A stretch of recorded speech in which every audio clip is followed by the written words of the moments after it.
Bom, gente, hoje, se vocês olharem aí no índice, tá um pouco, nesse início de aula, a gente meio que trocou a ordem. Hoje, na ordem aí, é a doutrina das Escrituras. O Everton deu o capítulo 3, o João deu o capítulo 2, e hoje eu vou dar o capítulo 1, certo?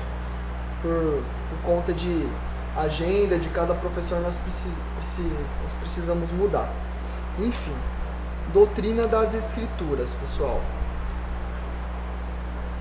Eu quero começar com uma frase que está no início aí da capa do capítulo, que é de Erasmus Sarcerius. Ele vai falar, quando a palavra de Deus é negligenciada, a religião pura e verdadeira desaba. Quando ela desaba, ninguém pode nem será salvo. Eu trouxe também uma outra frase que na verdade é uma pergunta para nós. Você procura Deus em tantos lugares, por que não tenta na Bíblia?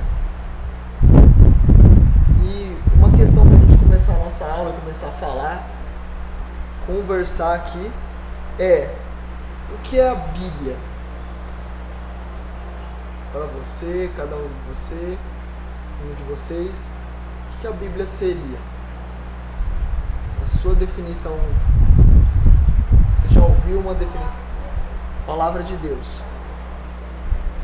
O que mais? O que consiste essa palavra de Deus?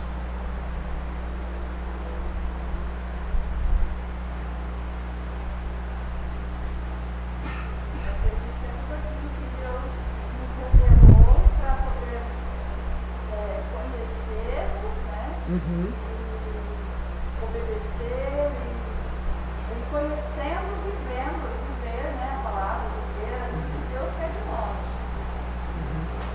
Viver com obediência, né, com amor. Sim. Então, a Bíblia é a palavra de Deus que revela o que Deus é, o que Ele quer da gente. O que mais aí? Homens. As mulheres já falaram, homens.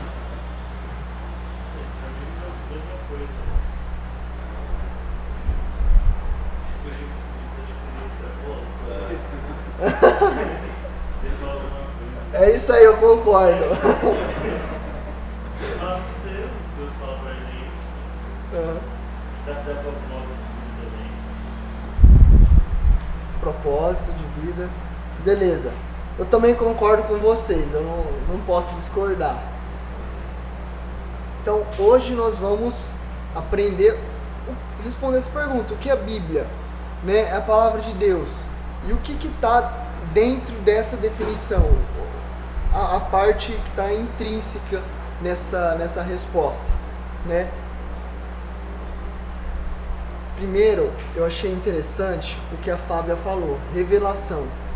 A Bíblia é a revelação, a palavra de Deus, a revelação de Deus. E o primeiro ponto que nós vamos ver e estudar é o que é revelação geral e o que é revelação especial. Então eu vou abreviar: revelação geral e a revelação especial, certo? Alguém tem uma noção de que seria a revelação geral? Seria para todo mundo. Gerava. Para geral, né? Para geral mesmo. Revelação geral. Bom dia. Se a gente tiver com a lista.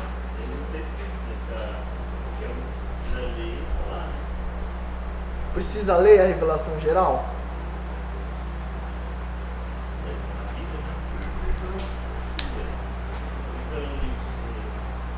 Certo. Revelação geral, gente, a gente pode ver em Salmos, quem quiser abrir.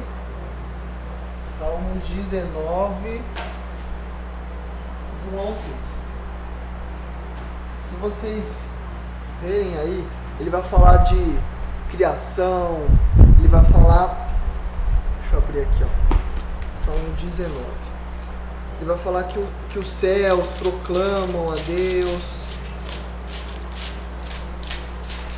Ele vai dizer, ó, os céus procuram a glória de Deus, o firmamento anuncia as obras da sua mão. A revelação geral é a criação de Deus. Deus criou a árvore, Deus criou o rio, Deus criou a natureza em geral. Deus nos criou. E nós podemos conhecê-lo através dessa criação. Nós sabemos que Deus existe quando olhamos para a criação. Quando nós vemos quem estuda a saúde humana, quem estuda biologia e tudo mais, nós vemos quão perfeito é cada molécula, cada célula. Quem também estuda matemática vê que é muito perfeito os números, os cálculos. Enfim, todas as áreas do conhecimento que nós vamos explorar, nós vemos a perfeição de Deus. E quando fazemos uma viagem para a praia, a gente olha aquele horizonte imenso, a gente fica com uma sensação no coração que é muito grande, nós somos muito pequenos. E podemos ver Deus, né, de uma maneira um pouco limitada através da criação. A revelação geral, ela vai além das só as coisas criadas. Ela também está escrita na nossa consciência. Né, tem uma pergunta que é muito... que os pessoal sempre fazem, né? O índio que está lá numa ilha, uma ilha isolada, que não tem contato com a internet, não tem contato com ninguém, né? Como ele vai conhecer Deus, como ele pode ser acusado de alguma coisa, né? Ele pode. Nós podemos, porque na nossa consciência Deus colocou o senso dele, ele colocou a marca dele, tanto que nós não precisamos ler a Bíblia para saber o que é certo e errado necessariamente, né? Tem gente que nunca leu a Bíblia e sabe que matar é errado, que mentir é errado, que roubar é errado. Essa é a consciência que Deus nos colocou. Ao longo da história da humanidade, as pessoas adoraram o sol, adoraram a lua, adoraram o céu, adoraram N coisas. Isso revela que na consciência humana ele almeja algo maior. Ele tem um senso que existe um Deus, né? Ele não sabe encontrar, ele não sabe o que é. Por isso que ele vai se dirigir ao sol, por isso que ele vai se dirigir à lua, né? E tudo mais. Então, a revelação geral, ela revela o testemunho de Deus na criação e na consciência.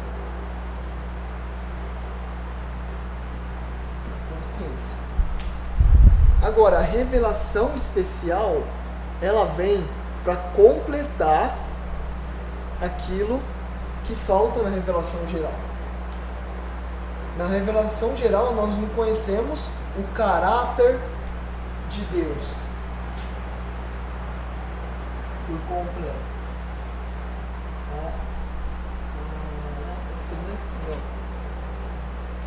É assim mesmo. O caráter de Deus. E também a revelação geral, ela não revela a história da redenção. O homem, na revelação geral, ele é acusado. Ele nega a Deus.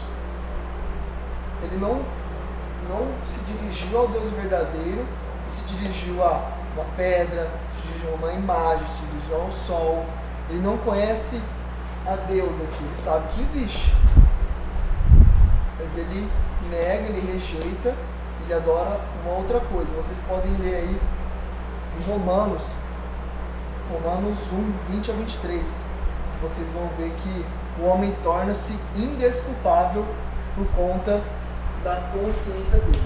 Então, a revelação especial, ela vem também com o caráter de Deus e a redenção. e a redenção. E a redenção em Cristo. A revelação geral nós não conhecemos Cristo. É na revelação especial que conhecemos a Cristo. Que no Antigo Testamento Deus revelou que Ele traria o Messias, e no Novo Testamento mostra que o Messias já veio. Certo? E o que isso vai dizer a nós? O que isso mexe com vocês? O que vocês aplicam na vida de vocês?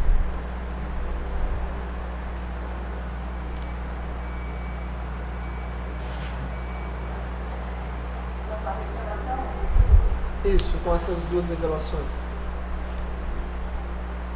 Agora que estamos conhecendo, né, qual a importância da revelação geral, qual a importância da revelação especial.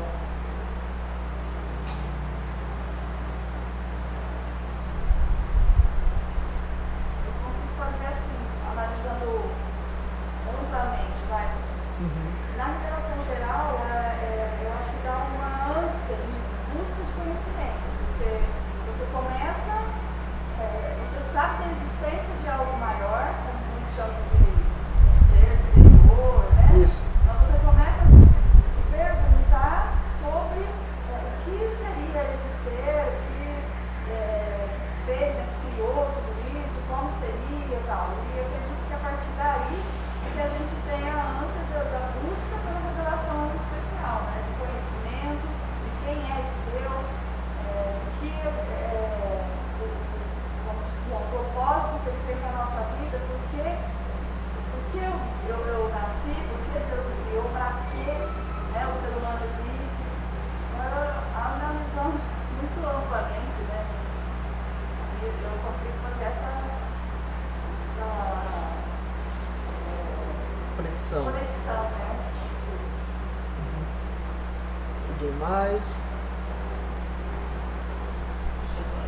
A relação especial seria o que está na Bíblia. Ser o que está na Bíblia, é isso. Aí, em geral, é Todas as coisas criadas, a nossa consciência.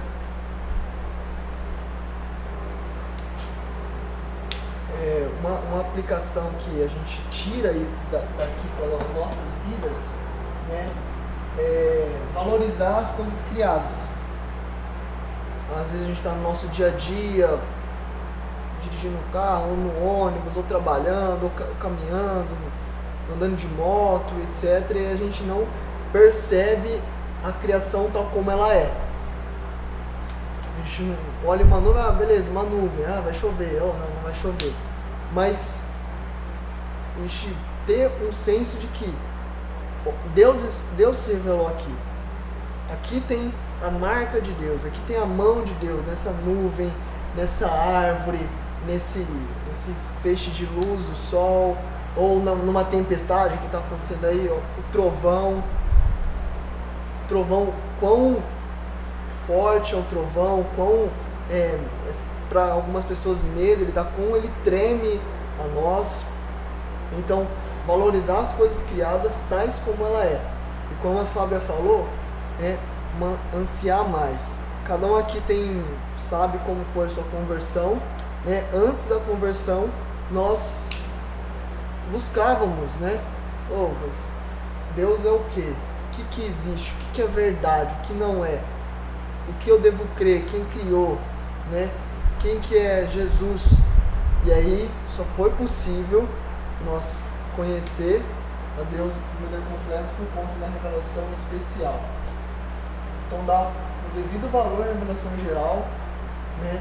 Contemplar a natureza, dar louvor a Deus na natureza e através da revelação especial entender que Deus não nos deixou sozinhos com a revelação geral, Deus não nos abandonou, Ele escreveu a palavra de Deus, Ele mandou, né, Jesus Cristo, a história da redenção, para se tornar conhecido, para nos resgatar, né,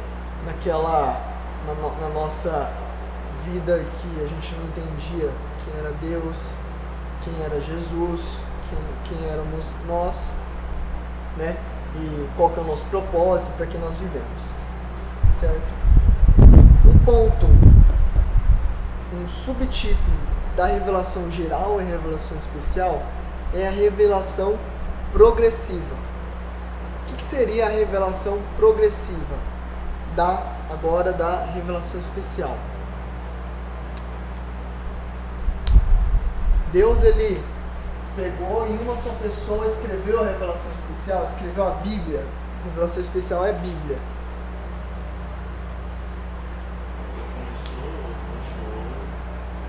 Alguém começou e as pessoas Foram continuando. Foi acontecendo. Sim. Revelação progressiva é que Deus se revelou aos poucos. Ao longo da história, Deus foi se revelando. Então, para Adão, ele se revelou de uma forma. Depois, para Abraão, ele se revelou de uma forma. Para Davi, ele se revelou de uma forma mais completa. Para os discípulos de Jesus, Deus se revelou de uma forma mais completa. Então, Deus se revela mais, de uma maneira mais ampla, ao longo da história. E ele revela o quê? Que a gente acabou de falar, o caráter dele e a história da redenção.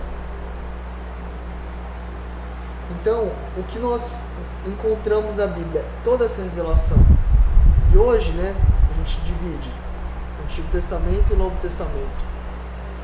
O Novo Testamento é a revelação mais completa, mais ampla de Deus, porque foi, de maneira cronológica, a última. Mas a gente também deve entender que uma revelação incompleta não é uma revelação incorreta. Então, às vezes, a gente esquece e não dá o devido valor para o Antigo Testamento e os textos dele. A gente tem que entender que o que Deus falou para Davi é correto, a revelação dele. O que Davi cria em Deus, de acordo com o que ele conhecia, ele teve fé e ele foi salvo por conta da fé. Para depois, os discípulos, Deus se revelou de maneira mais ampla e eles creram na revelação desse Deus. E o que a revelação progressiva vai falar para a gente hoje? A pergunta é: Deus ainda se revela?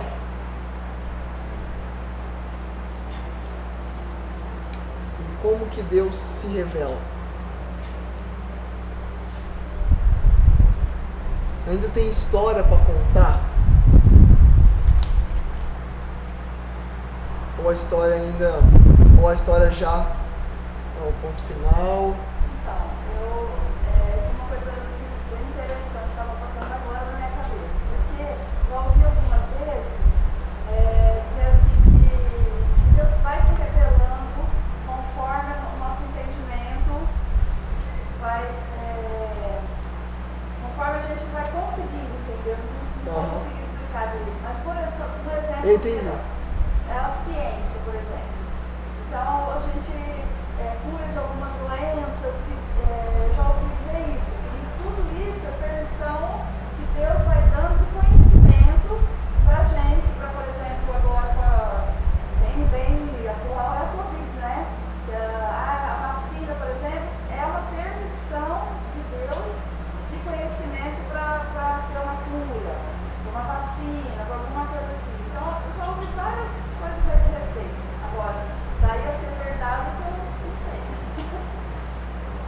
Como que isso até que ponto isso é real, Sim, eu acho que eu entendi.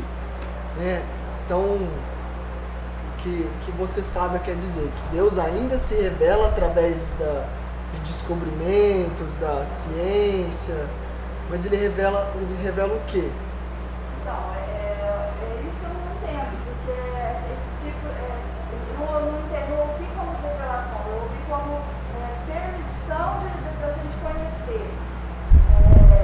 Por exemplo, assim, vamos dizer que nós temos uma doença hoje, toda a doença que é mais atual, que a gente não sabe cura, não sabe como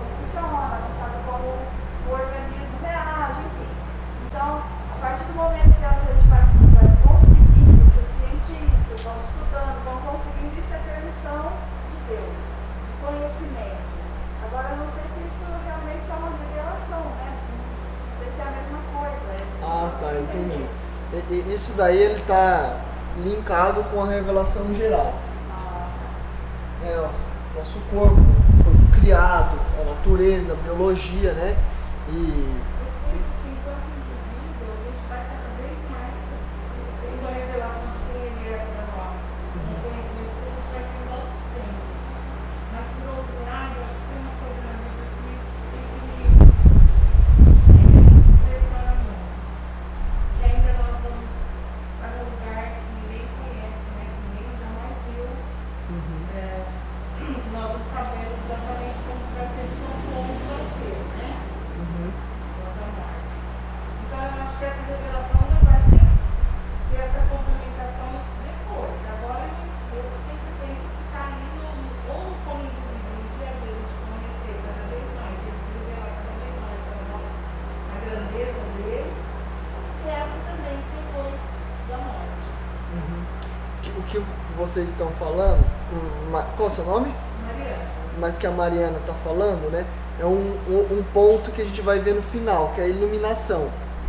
É o que a Fábia está falando, é o descobrimento da ciência, do mundo que ele criou. E sim, de fato, a gente conhece mais, a gente evolui, a tecnologia, a biologia, a medicina, e a gente conhece mais as coisas criadas. Né? A gente conhece mais que Deus realmente existe, através dos descobrimentos e dos avanços. Mas o que eu estou querendo dizer é que a revelação especial, né, escrita, finalizou ou ainda falta alguma coisa? Ainda Deus está escrevendo?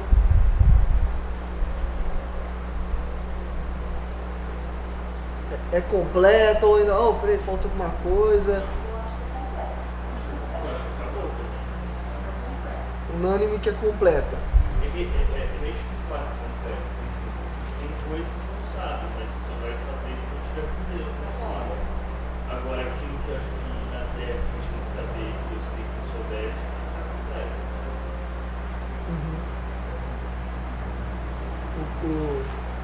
A revelação especial que a gente tem aqui, a Bíblia, de Gênesis e Apocalipse, né, ela revela tudo que nós precisamos para conhecer a Deus e somos habilitados para crer e sermos salvos. Tudo que nós precisamos conhecer está aqui. Não tem mais nada. Deus falou isso, Deus falou aquilo, que a gente vê na internet ou em algumas outras igrejas. Não, tudo que é necessário está aqui. Tudo que está fora daqui é mera especulação. Não precisa. Né? Você precisa saber que Cristo morreu pelos nossos pecados, que Ele ressuscitou e está revelado aqui. Não tem algo a mais. Tudo está completo aqui. E é claro, quando nós conhecermos a Deus, né, quando formos para o céu, nós vamos conhecer mais ainda Ele, né? Mas nós não precisamos, eu não conheço como que Deus é no céu, então falta alguma coisa.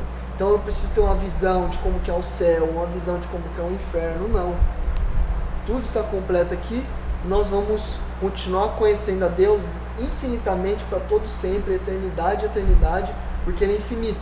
Quando nós estivermos no céu, nós ainda vamos continuar conhecendo a Ele. Ok. Uma outra maneira que Deus se revelou é através de alianças.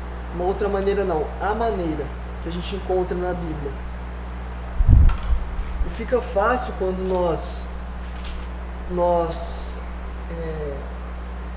dividimos a Bíblia em alianças, porque nós vamos entender a revelação progressiva. Nós vemos uma aliança em Noé, que Deus faz o arco-íris depois que ele sai da arca e fala, nunca mais eu destruirei o mundo com águas. E ele fala, depois crescer, multiplicar, espalhe-se pela terra, e ele salva os animais, enfim.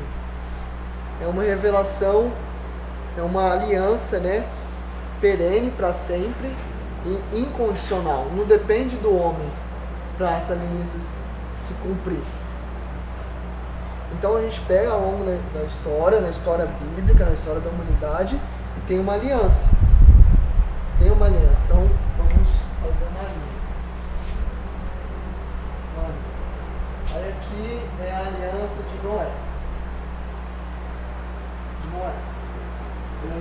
incondicional e para sempre. Depois vem uma aliança maior, uma aliança mais abrangente, que revela mais o caráter de Deus e a história da redenção. Aliança com Abraão. Aliança com Abraão. Nós encontramos ela completa em Gênesis 15, do 5 ao versículo 19. Que ele vai falar que ele fará Abraão uma grande nação e todas as famílias serão abençoadas através dele. E Paulo, né, ele vai falar em Gálatas 3:8, quem quiser abrir aí, Gálatas 3:8.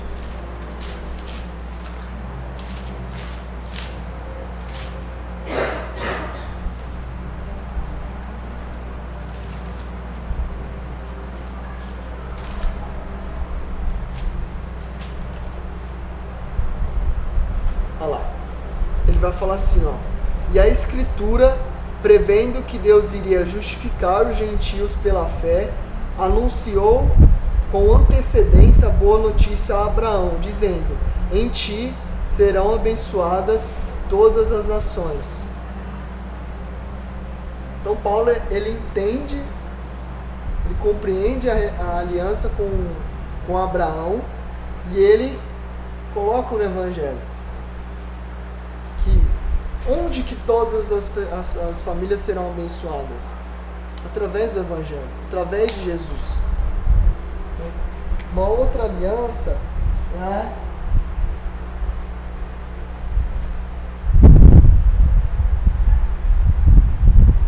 de Moisés, que é a aliança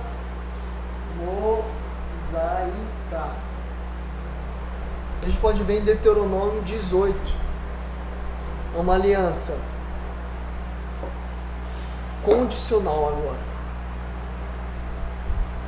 Essa aliança incondicional, depende só de Deus, mas a aliança mosaica depende também do homem.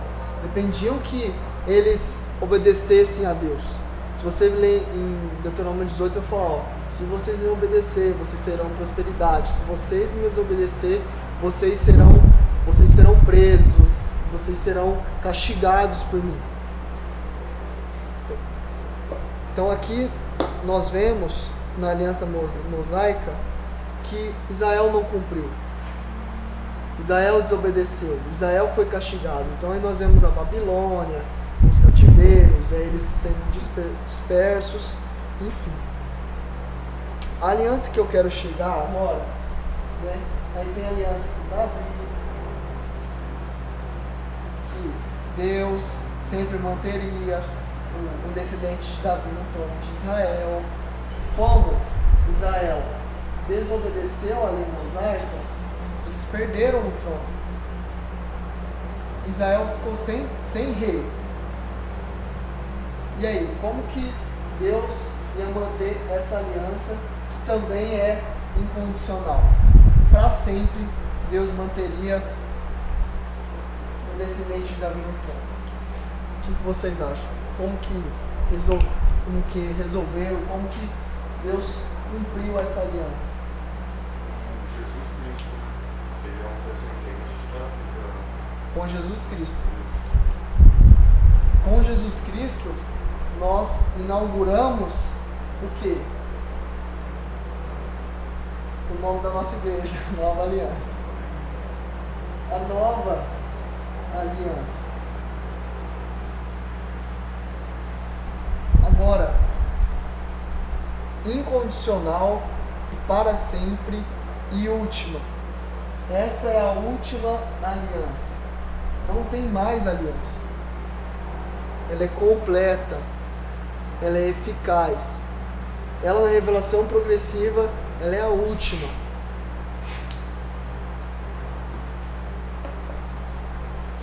Em Ezequiel 36, 24 e 32, quem quiser abrir, vai revelar, antes do Novo Testamento, lá no Antigo, o que Deus faria. Vai revelar essa nova aliança. Vai falar que Deus colocaria a lei no coração de Israel. Deus habitaria em Israel. Ele fala que eles não vão precisar ouvir alguém falar, que eles já vão ter o Espírito Santo no coração. Eles vão precisar porque já vai ser completo. Eles não vão depender da lei mosaica, da lei de cumprir, de sacrifícios, de festas, de rituais, né, que Deus tinha dado antigamente. A nova aliança não. Ela é diferente. Certo. E nesse capítulo de Ezequiel, ele vai revelar alguns resultados dessa nova aliança. Ele vai falar que os judeus, eles retornariam para a terra prometida. Ele vai falar que Jerusalém ia ser restaurada. Ele vai falar que a terra ali, os arredores seriam pacíficos, não teriam guerra. E que Israel passaria por uma conversão nacional. Todo Israel se converteria, todo Israel se voltaria para Deus, que antes tinham abandonado a Deus. Seus reis tinham abandonado a Deus, seus governantes, seus príncipes, seus sacerdotes, os pastores e tudo mais.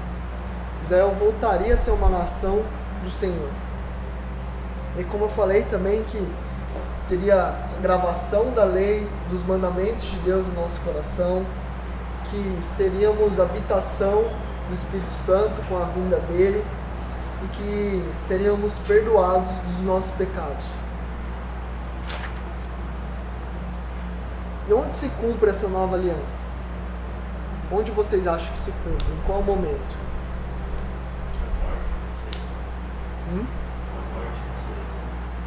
Oi? Na morte e ressurreição de Cristo. Tinha prometido que viria um descendente. Tinha prometido que viria o Messias. Então, a morte de Cristo, ela foi a nova aliança. Ela é a nova aliança. Ela ratificou a nova aliança. E com a morte e ressurreição de Cristo, ele foi ao céu, ele trouxe o Espírito Santo veio, né, e cumpriu. A morte de Cristo, ele perdoa os nossos pecados. Após a morte de Cristo, veio o Espírito Santo. E com o Espírito Santo, a lei e os mandamentos de Deus estão gravados em nosso coração. Então, é a morte e a ressurreição de Cristo que traz todos os resultados da nova aliança.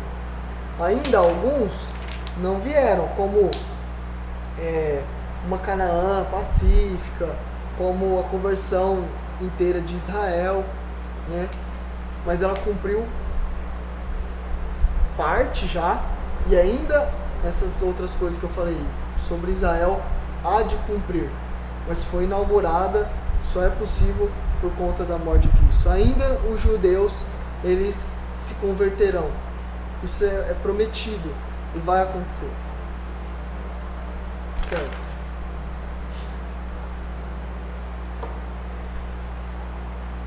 Perdão dos pecados. E como vocês se sentem quando vocês se converteram e conheceram a Cristo e entenderam essa nova aliança? Como vocês ficaram?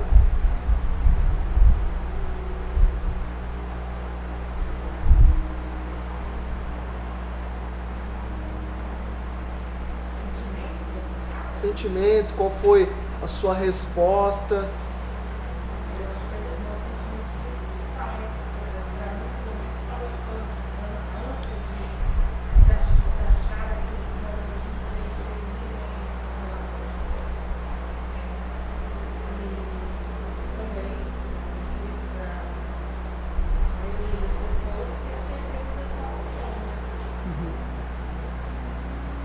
Legal que você falou da paz.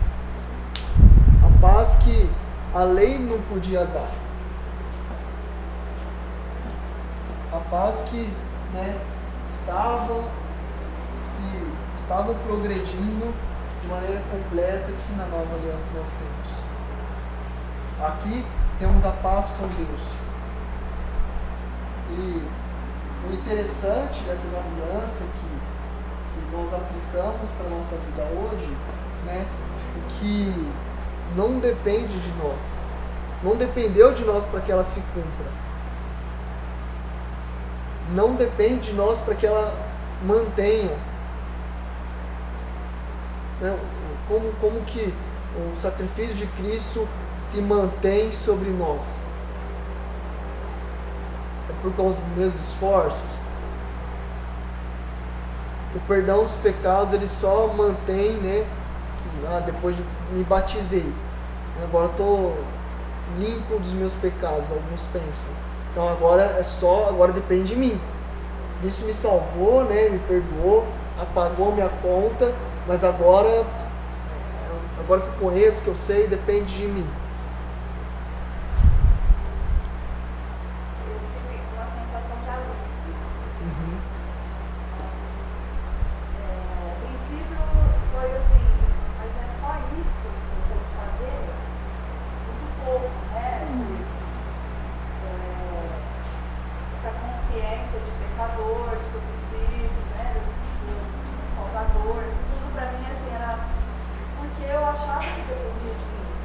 A partir do momento que realmente eu vi que não depende, né? Isso é um alívio. Você sente tranquilidade, se sente aliviado porque você nunca vai conseguir, entendeu? Então, foi essa sensação que eu tive da salvação, né? De alegria, de alívio, calma. Então, agora é assim, eu preciso obedecer porque eu amo. Essa sensação. Não porque eu preciso fazer alguma coisa para ir para o céu. Não, agora eu tenho mostrado todo o amor que eu sinto por ter sido resgatado. Sabe? Então, eu tenho essa sensação que eu tenho. Né? O meu serviço é por amor, é o amor que Deus teve por mim. Sabe? E hoje eu quero demonstrar também a Ele o meu amor por tudo isso que Ele fez, porque eu não consegui. Então, eu sinto esse alívio, eu sinto essa paz, né? É um alívio, é uma sensação de, assim, de leveza, vamos dizer, né? Assim, eu nunca ia conseguir passar essa linha, né? Nunca ia conseguir chegar. Mas Ele me levou, entendeu? Me colocou na linha de chegada. Então agora eu demonstro esse amor. E é por amor, não é não é porque eu preciso fazer algo para chegar ao céu, é porque eu amo. Eu amo isso. Essa é a minha sensação que eu senti. Uma outra pergunta, agora olhando daqui até aqui, né? Que é o final, gente. Não tem mais não. Falei que não tem mais, eu coloco mais aqui, não tem mais. Acabou aqui.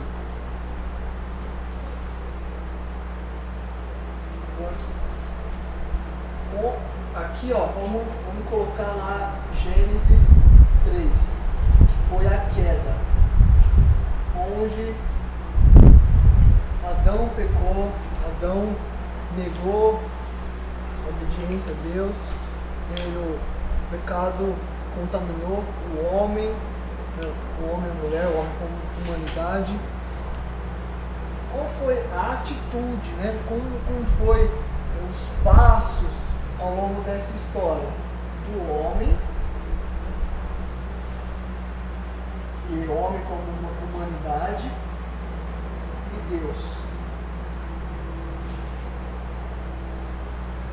Vamos fazer um verso aqui. Como o homem agiu, como Deus agiu.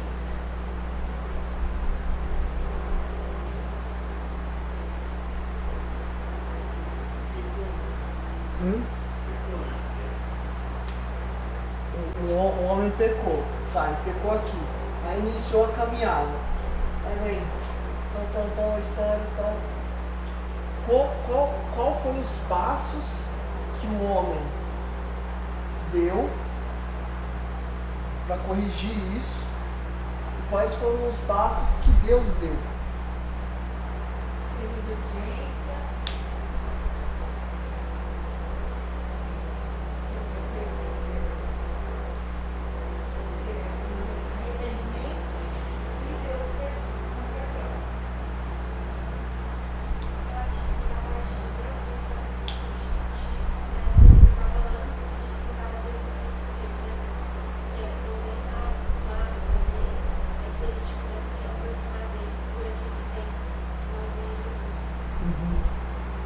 Então, o que a Lorena falou, Deus, né, ele providenciou, né, um caminho, uma forma para que o homem pudesse ter relacionamento com ele, né, conhecer a ele e viver com ele. Oi? Quais outras formas?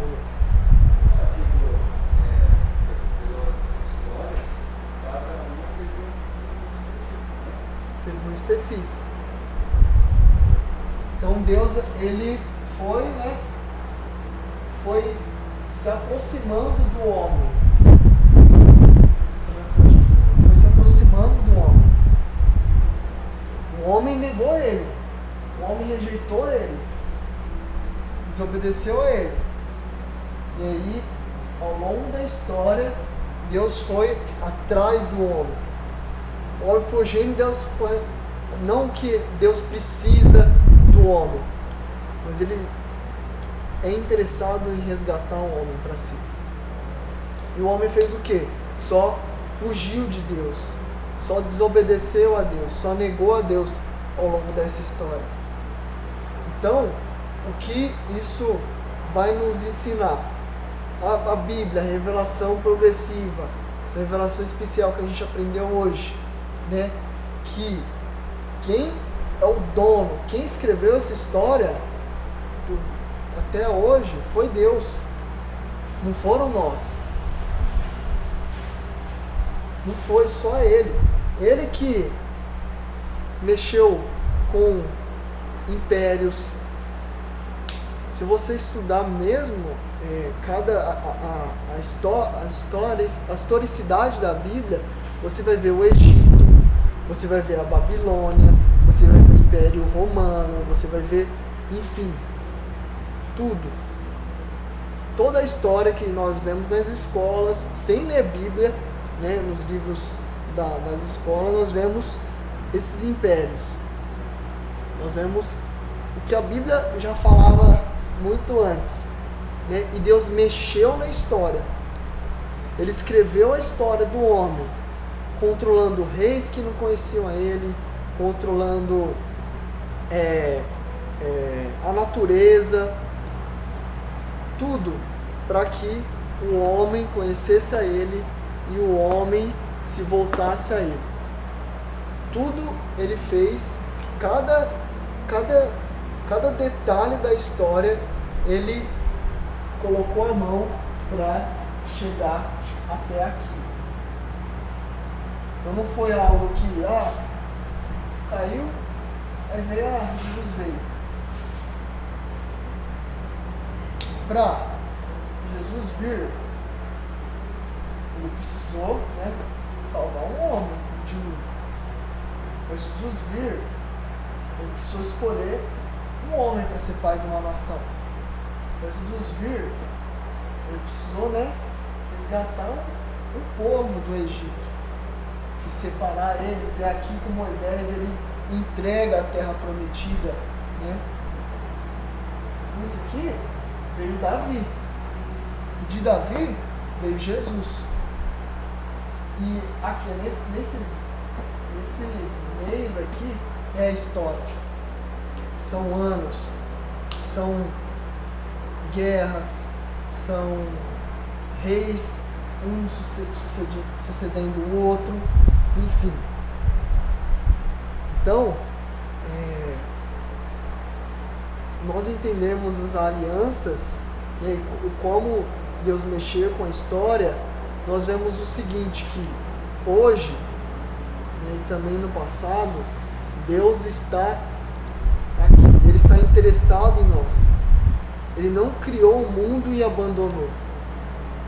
como muitos dizem, né? É o famoso deísmo. Deus criou, não, agora tome o mundo para você, você pega e se vira aí. Te dei comida, te dei isso aqui, então as ferramentas, agora só vai.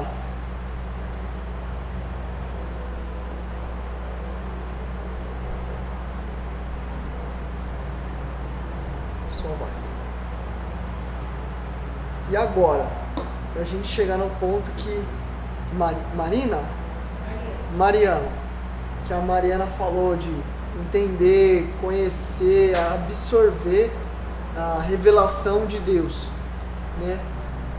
Como que nós entendemos? Como que... Oi?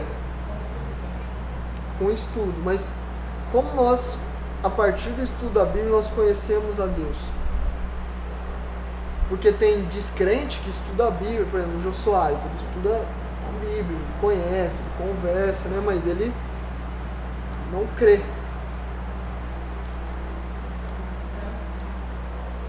O Espírito Santo. O Espírito Santo é fundamental para nós compreendermos a Bíblia. Porque esse livro aqui passou na mão de ateus, passou na mão de céticos, passou na mão de milhares de pessoas ao longo da história. E muitos não creram. Muitos creram, né, entenderam. E por que isso?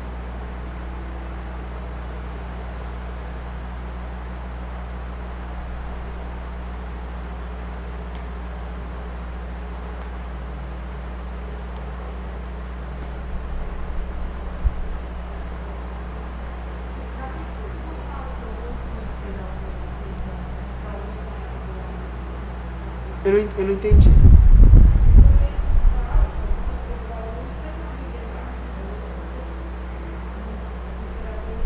Uhum.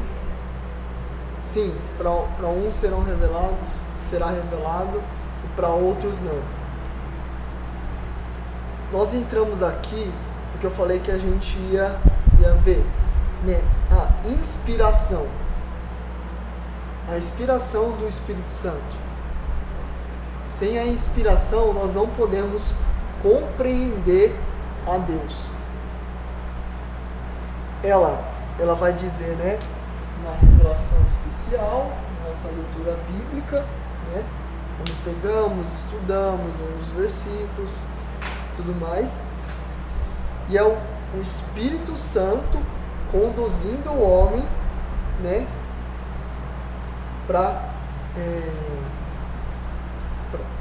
Não, aqui desculpa, gente, eu cometi um lapso. Ainda não é. A inspiração vai dizer, essa aí é a iluminação. Cometi um lapso. É a iluminação, o compreender as Escrituras. Então, é o quê? É como nós podemos entender. É o Espírito Santo nos fazendo compreender, clarear a nossa mente para as Escrituras, né? O Espírito Santo abre os olhos para ver as coisas de Deus que estão muito acima de nós. Nós não vemos a Deus. Como nós podemos conhecê-lo? A Bíblia fala que Satanás ele cega os nossos olhos. Ele tem ferramentas, ele faz artifícios para o quê? Para nos cegar. Para nós não entendermos a Bíblia. Ele coloca o quê? Ideologias na frente. Ele coloca movimentos. Ele coloca uma série de coisas para que nós fiquemos cegos. Para que escolhamos outra coisa e quando vamos à Bíblia nós, opa, isso aqui não é o que eu entendi, não era o que eu aprendi. E nós vamos com uma série de ideologias, uma série de coisas que Satanás criou, que Satanás fez para nos cegar, estão em uma ideologia de gênero, entre outras coisas.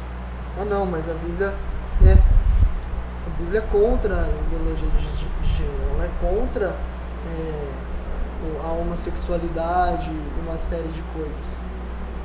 Ela é contra a gente compreender o que é homem, o que é mulher, vamos relativizar o que é isso, e entre outras ideologias. Então, nós vamos com uma série de conceitos, de preconceitos já estabelecidos, e nós não conseguimos compreender a Bíblia.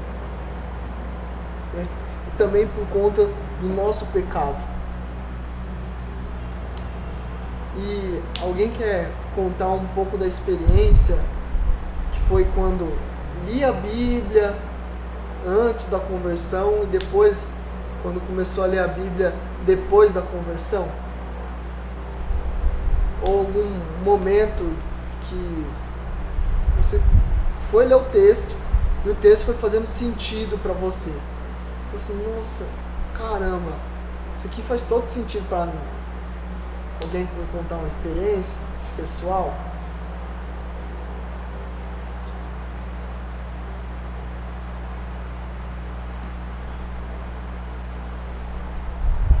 Eu acho interessante o seguinte, olha, Fala. a gente, por causa do pecado, a gente vive num mundo que a gente gosta do nosso quadrado. A gente gosta muito também de rótulos. E a nova aliança, com certeza, é uma graça divina, porque é pela lei do conhecimento do pecado. E transgrida em um e tropeçará em todos os outros, como diz Tiago. Então, pelas minhas próprias obras, isso não é suficiente para a minha salvação. Eu sou um super-homem. Mas é justamente pela nova aliança que Cristo olha o coração, coisa que o homem não olha. Ele olha no externo. Só que como que ele olha o coração? Pela intuição do Espírito Santo. Ele que floresce de dentro para fora, para que você possa viver uma nova vida, ser transformado. Porque em um momento a Bíblia te confronta e por causa dos seus princípios você diz que não. Justamente por causa do confronto. E é pelo Evangelho que capacita você a abrir os olhos. Aquilo que já estava cego para você. Então, comigo a experiência foi mais ou menos assim.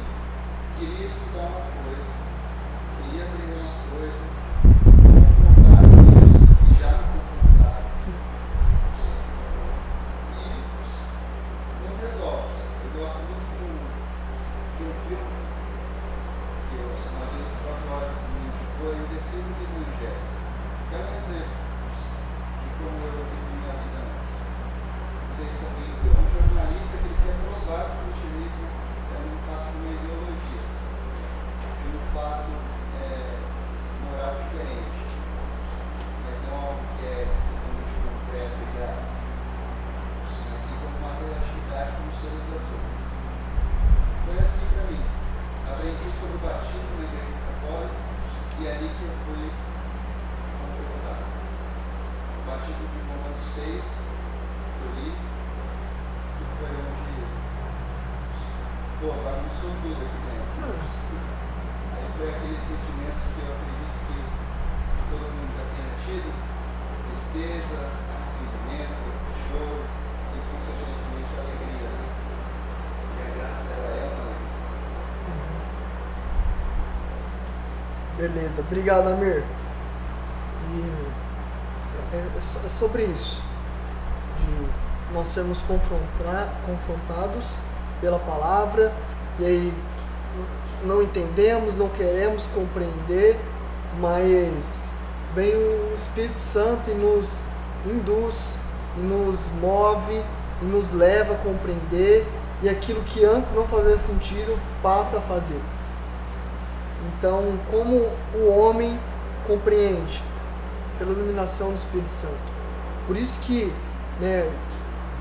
os nossos amigos, os nossos familiares que não se converteram ainda, né, nós precisamos orar para Deus, envia o Espírito Santo para iluminar o coração deles, para iluminar a mente deles, para que eles lendo a palavra, eles compreendam, eles entendam e eles venham a crer no Senhor.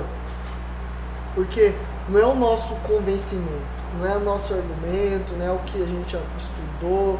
Ajuda, né? A gente pode colocar uma pulga na orelha deles, mas ainda assim é o Espírito Santo nos usando, né? Se não for o Espírito Santo, né, através da palavra, se revelar, não adianta a gente bater o pé, não adianta a gente falar, você tem que ir para a igreja, você tem que se converter, senão você vai para o inferno. Não adianta. Não adianta.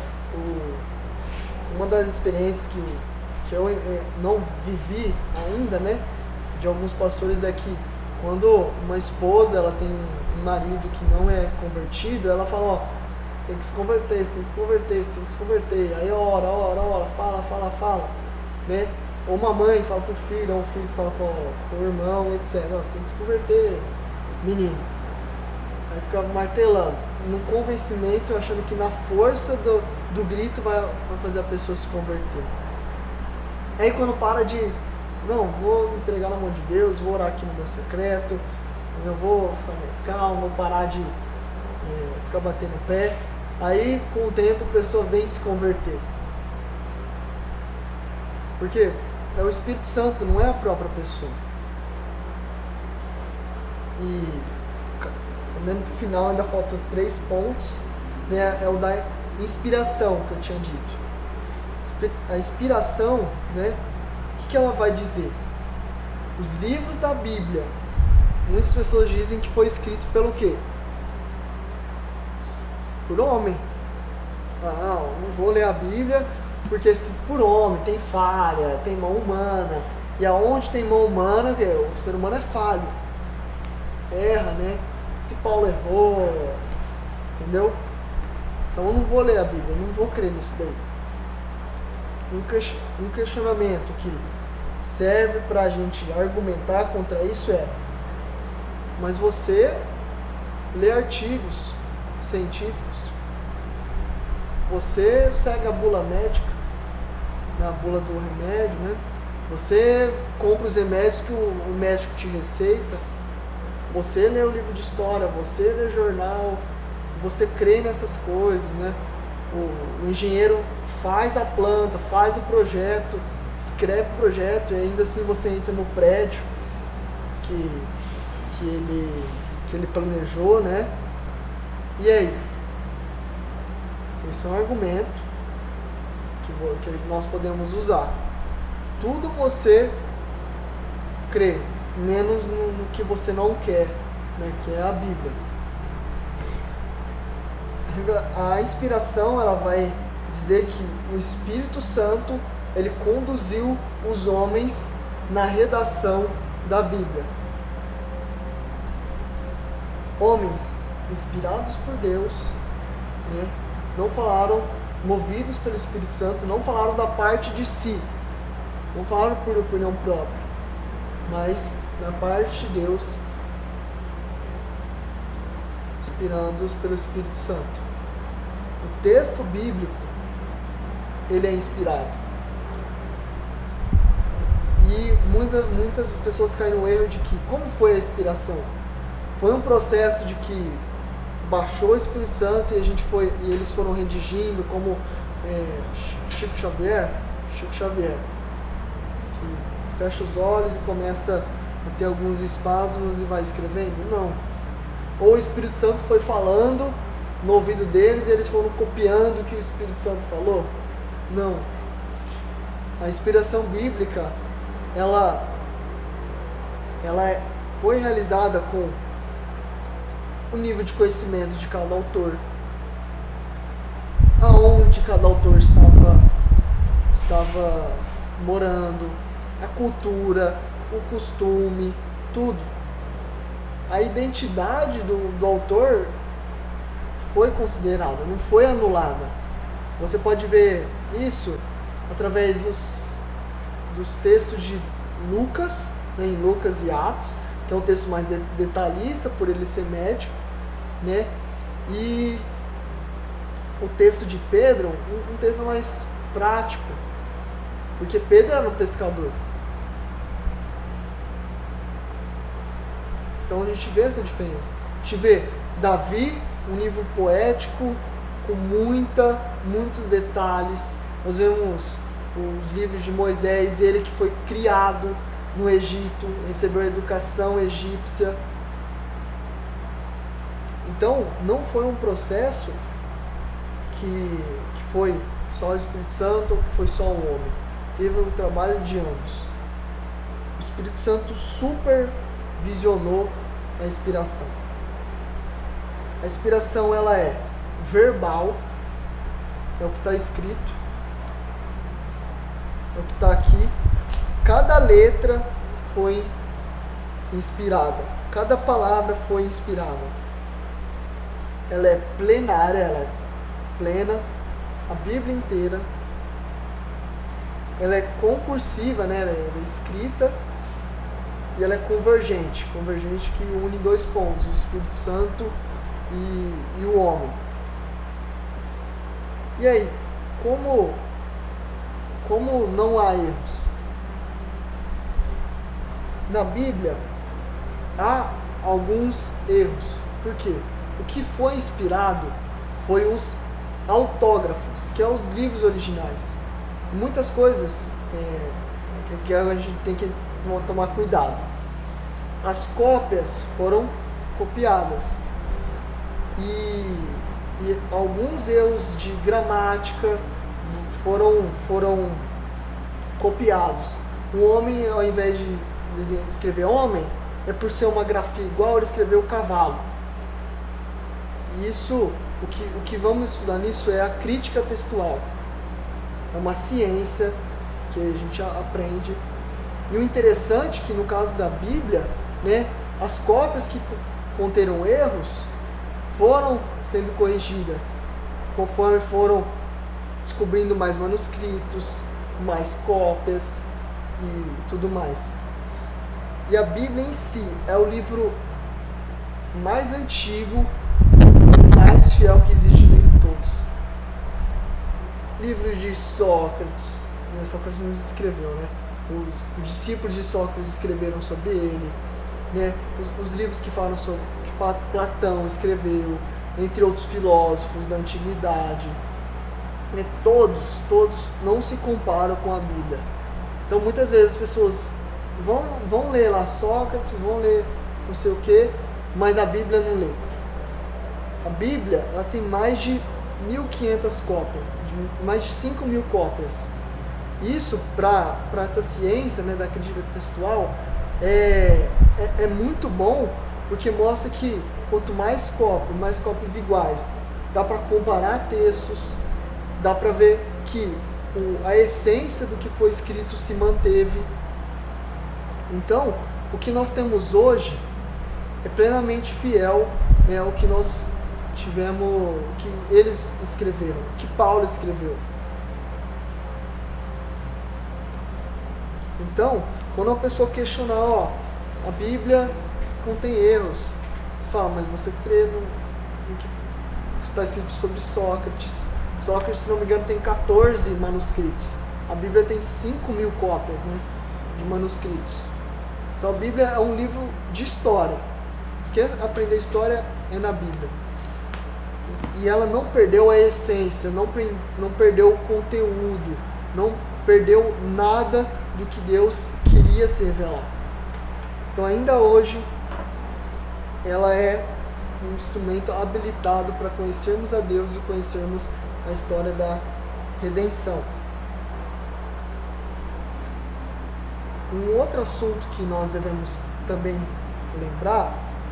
ver, chama canonicidade. O que é? Canonicidade vem de cano. O que é cano? Régua. Uma régua, uma linha que nivela, né, alguma coisa. O que a Bíblia tem como régua para falar que um livro é inspirado por Deus ou um livro não é inspirado por Deus? Ele vai pegar ali 4 pontos. O primeiro é a autoria de um profeta ou de um apóstolo. Esse livro foi escrito por um profeta? Foi escrito por um apóstolo? Foi escrito por um homem de Deus? O segundo é a aceitação da igreja primitiva. Os autores escreveram para a igreja, escreveram para um povo, né? Esse povo, eles reconheceram esses livros, eles aceitaram esses livros. O terceiro é o conteúdo. Esse conteúdo, ele reflete aquilo que nós conhecemos de Deus, já foi escrito, ou ele contrapõe, ou ele vem contra. Certo? E um ponto também da Bíblia é que ela é inerrante, infalível, inspirada e interpretável. Nós podemos entendê-la, ela não é um código, não é um livro que nós precisamos decodificar para compreender. Foi escrita com língua humana, com conceitos que nós conhecemos, então nós podemos entender. E por que é importante nós entendermos a doutrina sobre a Bíblia, sobre a Escritura?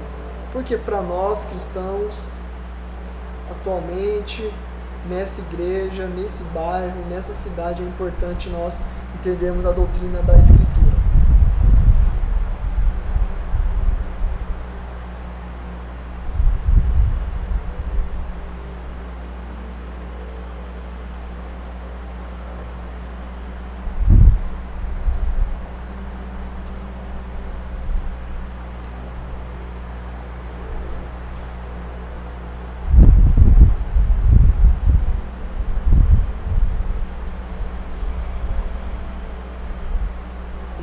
Por que é importante?